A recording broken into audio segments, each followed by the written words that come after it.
ሲከፋን ቤተክርስቲያን መሮጥ መልመድ አለብን። ሲከፋን እጆቻችንን ለጸሎት ማንሳትን መልመድ አለብን። ሲከፋን ከስዕለ ማርያም ቀረብ ብለን ማልቀስ መልመድ አለብን። ማልቀስ አልሆነልን ተደፍቶ ዝም ብለን ወግ ራሱ ማውጋት አስሉ ፊት እመቤታችን እኔ ልጅ ለመሆን ባልበቃም አንቺ ግን እናት ለመሆን ይበቃሽ ነሽ። ስለዚህ አንቺ ስም ማለት ነው። አንዲት ሕፃን ልጅ ነበረችና እናት አባቷ የትንሣኤ ዕለት አቤት ቆይ አሏት።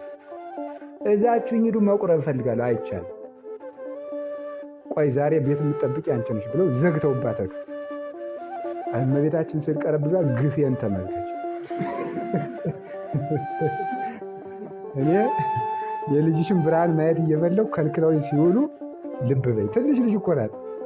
እንደዚህ ስትል ወደኋላ እመቤታችን ከስዕሉ አናገረቻት። ምን ተኮንኪ ለታንቺ ልጅ ምን ሆነሻል አለች።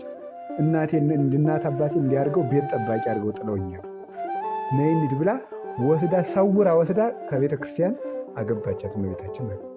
የልጅ ልቅሶ እኮ አትንቅም እመቤታችን። ግን ሰው በፍጹም ግን ልብ የለው። ሲከፋው ወደ እግዚአብሔር ማልቀስ ሲገባው ነገሩን ነው የሚያነሳ ማለት ዝም ብሎ። ይሄ ነው ችግሩ ማለት። መፍትሄ ማናገር ወአንሳ እግዚእ ኢየሱስ ክርስቶስ አይንቲ ውስተ ሰማይ። ጌታችን መድኃኒታችን ኢየሱስ ክርስቶስ አይኑን ወደ ሰማይ አነሳ። እስኪ ወደ ሰማይ አነሳ በሉ። መከራ ሲገጥማችሁ ወደ የት ዙሩ ለማለት ነው። አቤት ወደ ምዕራብ ዙሩ አላለ።